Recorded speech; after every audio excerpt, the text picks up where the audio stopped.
몸에 좋다고 해서 매일 챙겨 먹었는데 오히려 간에 부담을 줄 수도 있다면 믿으시겠습니까? 봄철이면 건강식이라며 즐겨 찾는 산나물과 자연 식재료. 그런데 우리 조상들은 이 음식들을 절대 그냥 먹지 않았습니다. 반드시 여러 번 데치고 오래 삶고 물에 우려내는 과정을 거쳤는데요. 단순히 맛을 좋게 하기 위한 습관이 아니었습니다. 자칫 잘못 먹으면 몸에 부담을 줄 수 있다는 사실을 오래전부터 알고 있었기 때문입니다. 특히 많은 사람들이 건강에 좋다고 믿고 생으로 먹거나 대충 손질해 먹는 일부 식재료들은 오히려 속 불편함은 물론 간 건강에도 영향을 줄 수 있다는 경고가 이어지고 있습니다. 평생 먹어온 익숙한 음식일수록 더욱 위험할 수 있다는 충격적인 사실. 과연 조상들이 반드시 2번 이상 데쳐 먹어라라고 강조했던 진짜 이유는 무엇일까요?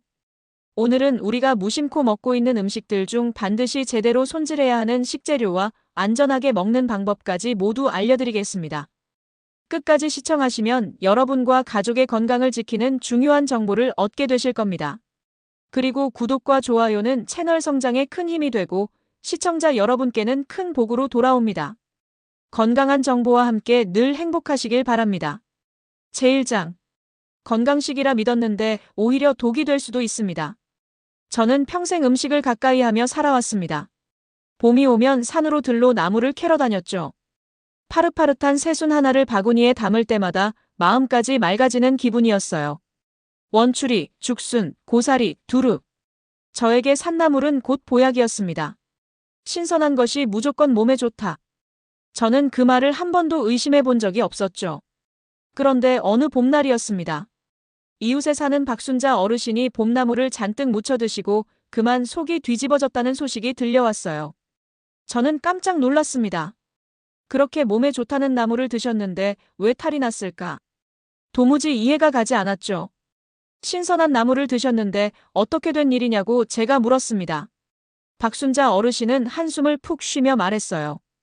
그냥 살짝 데쳐서 무쳐 먹었을 뿐이라고. 늘 그렇게 먹어왔다고 말이죠.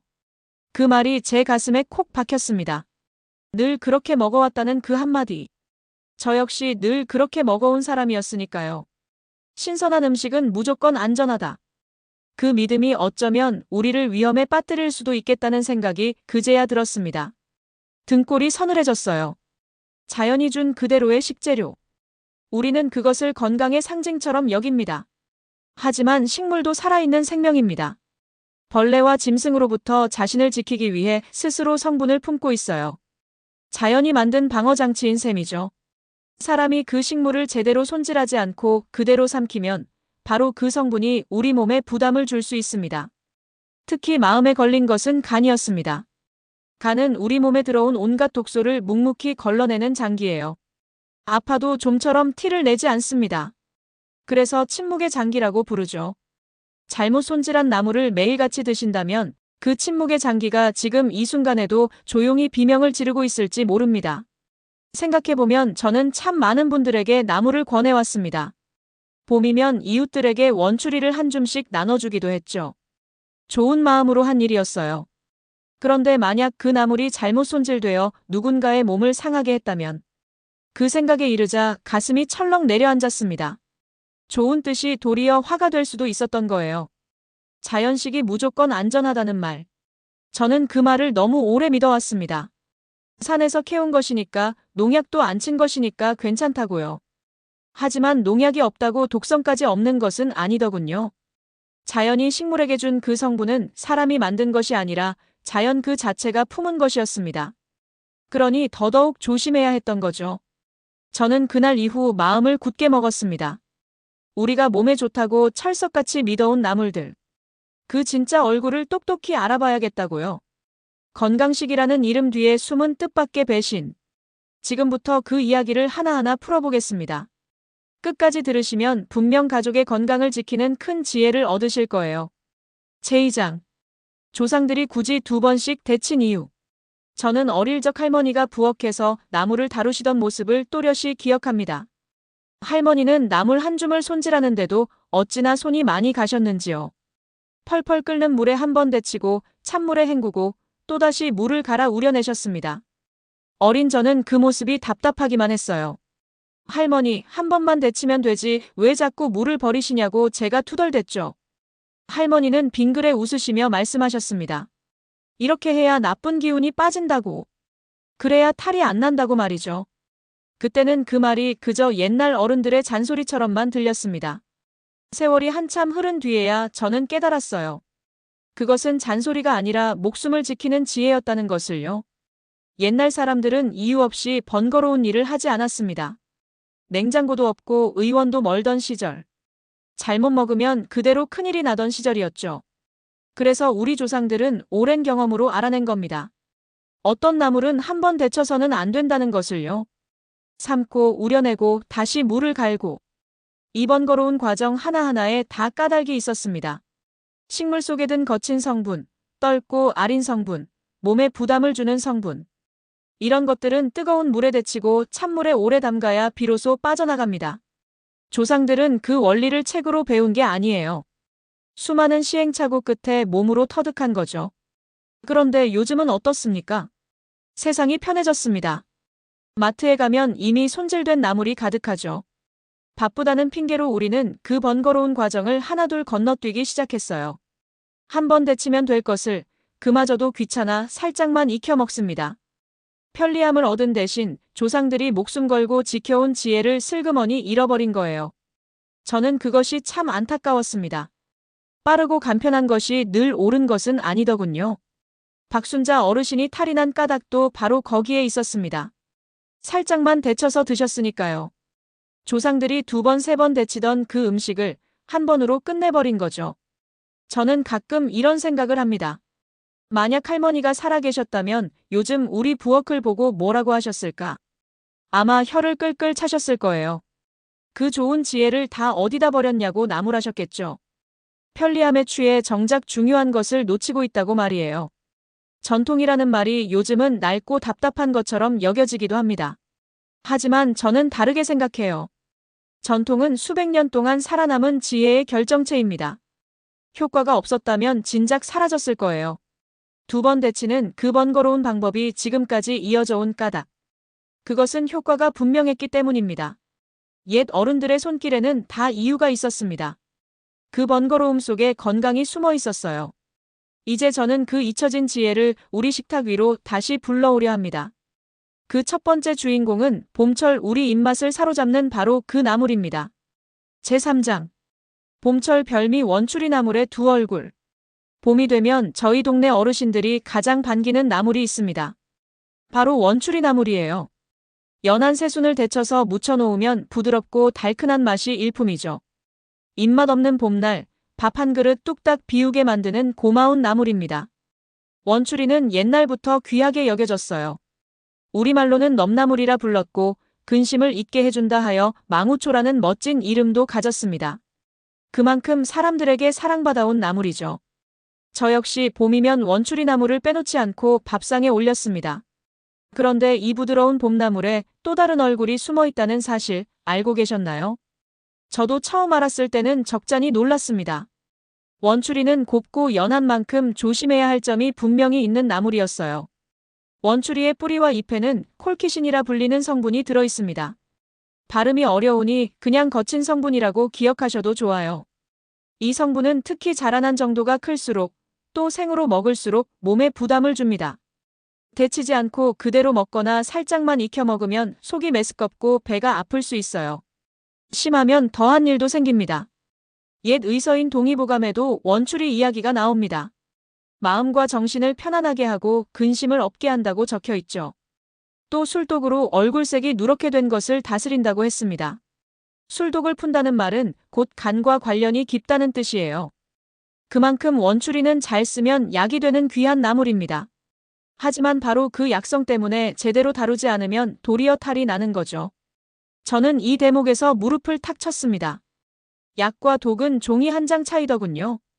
똑같은 원추리라도 어떻게 손질하느냐에 따라 보약이 되기도 하고 몸을 상하게 하기도 합니다. 그 갈림길에 바로 데치기가 있었던 거예요.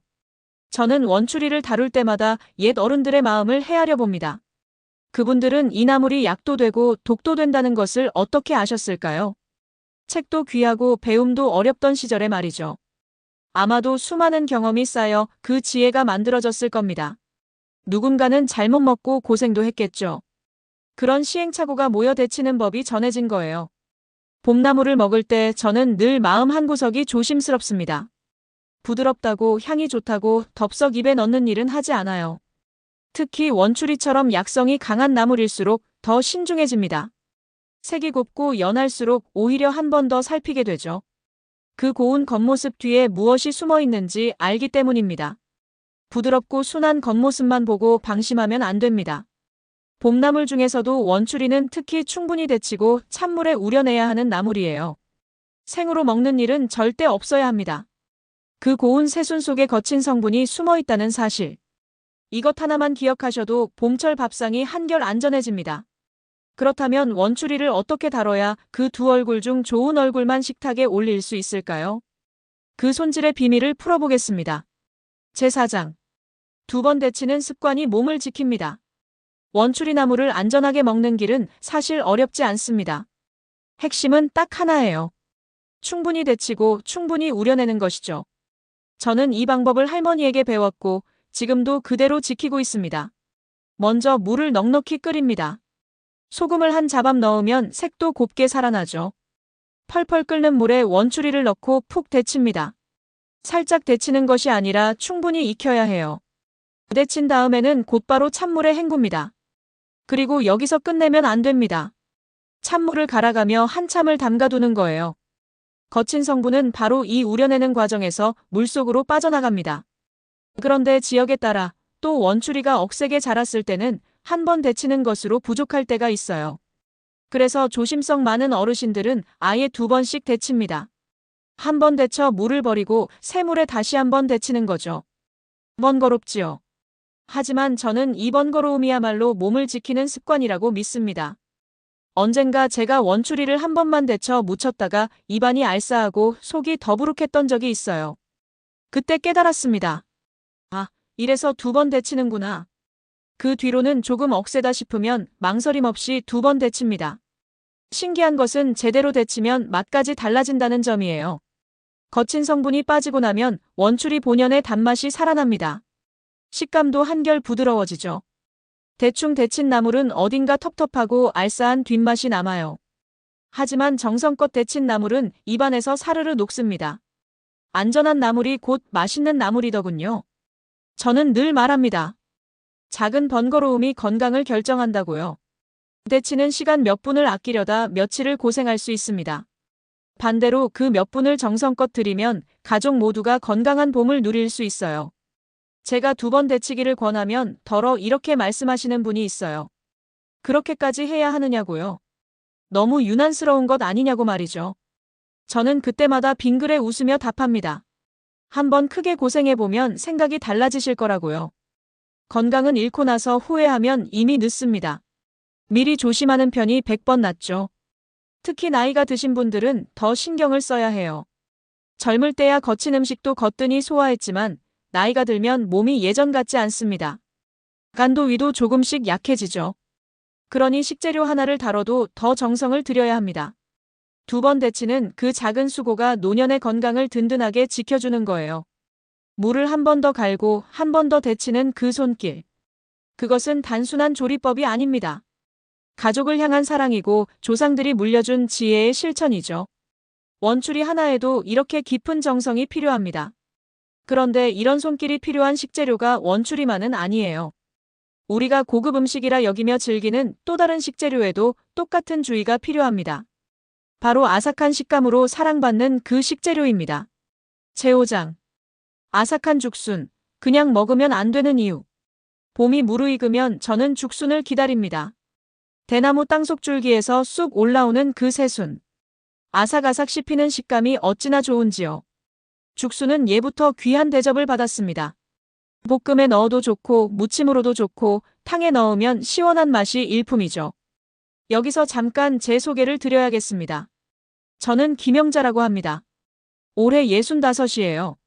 식품회사에서 무려 45년을 일하고 정년을 맞았습니다. 지금은 용인시 양지읍에서 작은 텃밭을 일구며 살고 있죠. 흙을 만지고 나무를 가꾸는 이 삶이 저는 참 좋습니다. 은퇴하고 나서 저는 새로운 공부를 시작했어요. 건강식품과 약선 요리가 너무 궁금했거든요. 약선 요리란 음식으로 몸을 다스리는 우리 조상들의 지혜입니다. 저는 원광디지털대학 한방건강학과에 들어가 늦깎이 학생이 되었습니다. 젊은 사람들 틈에서 공부하려니 쉽지는 않았어요. 하지만 배움에는 나이가 없더군요. 그곳에서 교수님이 제게 늘 강조하신 말씀이 있습니다. 식재료의 성질을 먼저 알아야 한다는 거였어요. 죽순을 예로 드시며 이렇게 가르쳐 주셨죠. 죽순은 동의보감 탕액편에 분명히 기록된 식재료라고요. 성질이 차고 맛이 달며 독이 없어서 소갈을 멎게 하고 소변을 잘 나오게 하며 번열을 없앤다고 적혀 있다 하셨습니다. 다만 속을 차게 하니 많이 먹지는 말라는 당부도 함께 기록돼 있다고 하셨어요. 교수님은 한 가지를 더 짚어주셨습니다. 죽순을 절대 생으로 먹지 말라는 거였죠. 생죽순에는 떫고 아린 성분이 들어있고 시안배당체라는 거친 성분도 숨어 있다고 하셨어요. 또 수산이라는 성분이 있어 결석이 있는 분은 특히 조심해야 한다고 일러주셨습니다. 이 거친 성분들은 반드시 뜨거운 물에 삶고 우려내야 빠져나간다고 강조하셨죠. 저는 그 가르침을 듣고 정신이 번쩍 들었습니다. 그렇게 고급스럽고 귀한 죽순조차 예외가 아니었던 거예요. 보기에 깨끗하고 아삭한 식재료일수록 오히려 그 안에 숨은 위험을 살펴야 한다는 사실. 겉모습만 믿으면 안 되는 거였습니다. 저는 교수님의 그 가르침을 노트에 빼곡히 적어두었습니다. 집에 돌아와 죽순을 손질할 때면 그 노트를 펼쳐보곤 했죠. 식품회사에서 45년을 일했는데도 정작 식재료의 깊은 성질은 모르고 있었구나 싶었습니다. 배움 앞에서 저는 늘 겸손해집니다. 아는 만큼 보이고 보이는 만큼 더 조심하게 되더군요. 값비싸고 귀한 식재료라고 안심하면 안 됩니다. 죽순은 반드시 제대로 삶고 우려내야 하는 식재료예요. 겉이 매끈하고 아삭하다고 해서 그 속까지 순한 것은 아니었습니다. 그렇다면 이 귀한 죽순을 어떻게 다뤄야 맛도 살리고 안전도 지킬 수 있을까요? 조상들이 즐겨 쓰던 지혜로운 손질법을 풀어보겠습니다. 제6장. 죽순을 맛있고 안전하게 먹는 조리의 비밀. 죽순을 다루는 데에는 조상들의 멋진 지혜가 숨어 있습니다. 바로 쌀뜨물이에요. 저는 죽순을 손질할 때면 늘 쌀뜨물부터 준비합니다. 쌀을 씻고 난 그 뽀얀 물 말이죠. 그냥 버리기 쉬운 이 물이 죽순 손질에는 보물 같은 존재입니다. 방법은 이렇습니다. 죽순의 단단한 겉껍질을 벗기고 쌀뜨물을 넉넉히 부은 냄비에 넣습니다. 그리고 푹 삶아요. 쌀뜨물에 삶으면 떫고 아린 맛이 한결 부드럽게 빠집니다.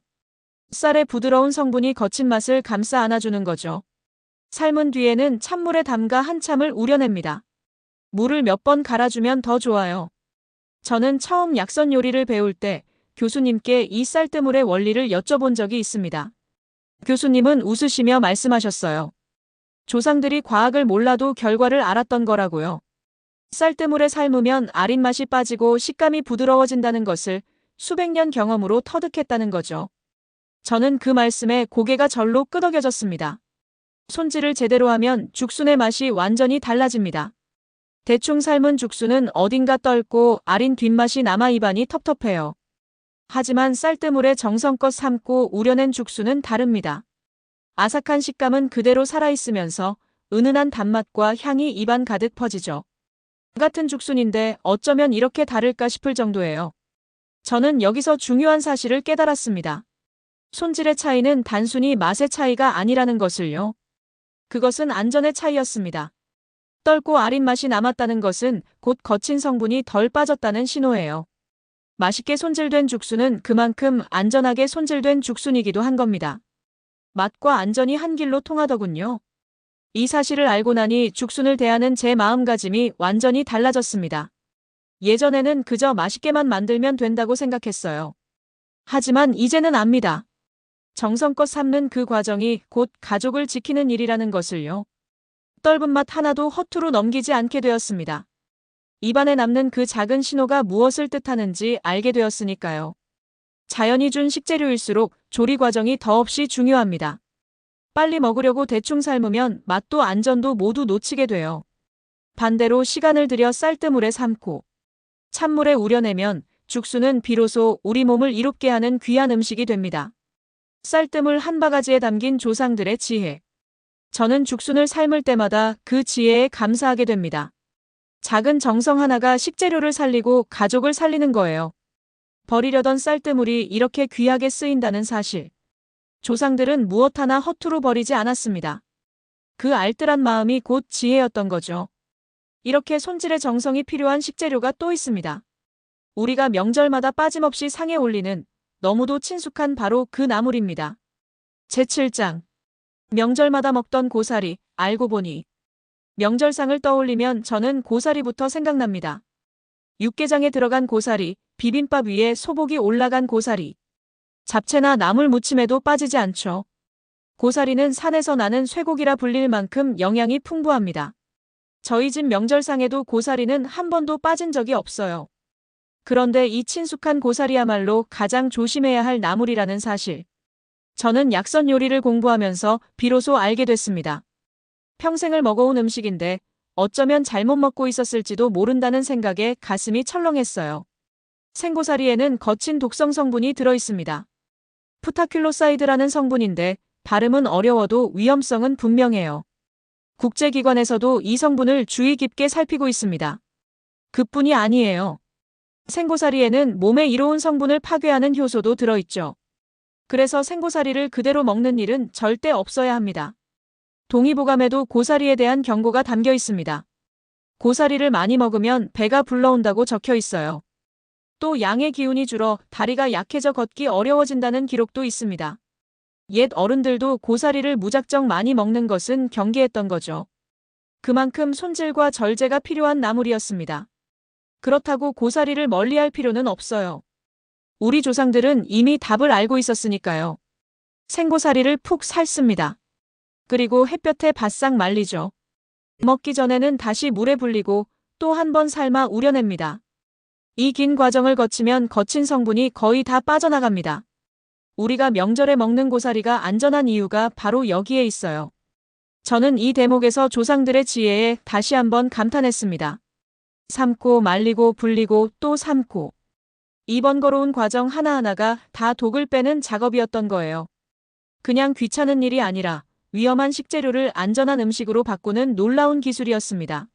문제는 요즘이에요. 시간을 아끼려고 대충 삶아 먹거나 불리는 과정을 건너뛰는 분들이 적지 않습니다. 평생 먹어온 음식이라 방심하기 쉽죠. 하지만 고사리만큼은 절대 서두르면 안 됩니다. 충분히 삶고 충분히 우려내야 해요. 평생 먹어온 음식 속에 이런 비밀이 숨어 있었다니. 저는 이 사실을 알고 난 뒤 고사리를 더욱 정성껏 다루게 됐습니다. 익숙하다고 안심하지 않는 것. 그것이 가족의 건강을 지키는 첫걸음이었어요. 저는 시장에서 잘 손질된 고사리를 볼 때마다 마음이 놓입니다. 누군가 그 긴 과정을 정성껏 거쳐주었다는 뜻이니까요. 반대로 손질이 덜 된 고사리를 보면 저절로 걱정이 앞섭니다. 명절에 온 가족이 둘러앉아 먹는 음식인 만큼 그 정성은 곧 가족 사랑이기도 하죠. 익숙한 음식일수록 더 살피는 마음. 그 마음이 우리 식탁을 든든하게 지켜줍니다. 제8장 진짜 건강식은 제대로 먹는 사람의 것입니다. 여기까지 저와 함께 오신 분이라면 이제 한 가지 진실을 분명히 아셨을 겁니다. 자연이 준 식재료라고 해서 무조건 안전한 것은 아니라는 사실을요. 원추리도 죽순도 고사리도 모두 몸에 좋은 귀한 음식입니다. 하지만 제대로 손질하지 않으면 오히려 몸에 부담을 줄 수 있어요. 저는 식품회사에서 45년을 일했고 은퇴한 뒤에는 약선 요리를 공부했습니다. 그 긴 세월 동안 음식을 들여다보며 얻은 결론은 의외로 단순했어요. 무엇을 먹느냐보다 어떻게 먹느냐가 더 중요하다는 것이죠. 요즘은 어떤 음식이 몸에 좋다는 정보가 넘쳐납니다. 이것이 간에 좋다, 저것이 혈관에 좋다. 하지만 정작 그 좋은 음식을 어떻게 손질하고 조리해야 하는지는 아무도 가르쳐주지 않아요. 저는 그 점이 늘 아쉬웠습니다. 아무리 좋은 식재료라도 잘못 다루면 약이 아니라 짐이 되니까요. 원광디지털대학에서 교수님이 제게 마지막으로 남기신 말씀이 떠오릅니다. 음식은 정성이라고 하셨어요. 그 정성이란 곧 식재료를 제대로 아는 데서 시작된다고 하셨죠. 성질을 알고 손질법을 알고 알맞게 먹는 것. 그것이 바로 약선의 마음이라고 가르쳐 주셨습니다. 저는 그 말씀을 가슴에 새기고 살아갑니다. 조상들은 이미 그 모든 것을 알고 계셨어요. 2번 데치고 쌀뜨물에 삶고 말렸다가 다시 불리고 번거롭다고 흉볼 일이 아니었습니다. 그것은 수백 년 경험이 쌓인 생존의 지혜였죠. 우리가 해야 할 일은 그 지혜를 잊지 않고 오늘 우리 식탁에 다시 살려내는 것뿐입니다. 저는 오늘도 텃밭에서 자란 나무를 정성껏 데치고 우려냅니다. 그 손길 하나하나에 가족을 향한 사랑이 담겨 있어요. 빠르고 간편한 길을 택하는 대신 조금 느리더라도 안전하고 바른 길을 택합니다. 그것이 진짜 건강을 지키는 방법이라고 믿기 때문이죠. 가만히 돌아보면 이 모든 지혜는 결국 우리 조상들이 우리에게 물려준 큰 선물이었습니다. 2번 데치는 법도 쌀뜨물에 삶는 법도 말렸다 다시 불리는 법도 모두 그렇죠. 그분들의 정성 덕분에 우리가 오늘 안전하게 나무를 먹을 수 있는 거예요. 저는 그 고마움을 잊지 않으려 합니다. 그리고 이 지혜를 우리 다음 세대에게도 꼭 전해주고 싶어요. 건강을 위해 고른 음식이 오히려 몸에 부담이 될 수도 있습니다. 오늘 소개해드린 식재료들은 피해야 할 음식이 아니에요. 제대로 알고 먹어야 할 음식입니다. 몸에 좋은 음식을 찾는 것보다 더 중요한 것은 그 음식을 제대로 먹는 방법을 아는 것이죠. 이 한 가지만 마음에 새기셔도 오늘 이야기는 큰 보람이 있습니다. 가족의 건강을 위해 이 정보 꼭 기억해 두세요. 그리고 오늘 이야기가 도움이 되셨다면 구독과 좋아요는 여러분께 큰 복으로 돌아갈 것입니다. 저는 김영자였습니다.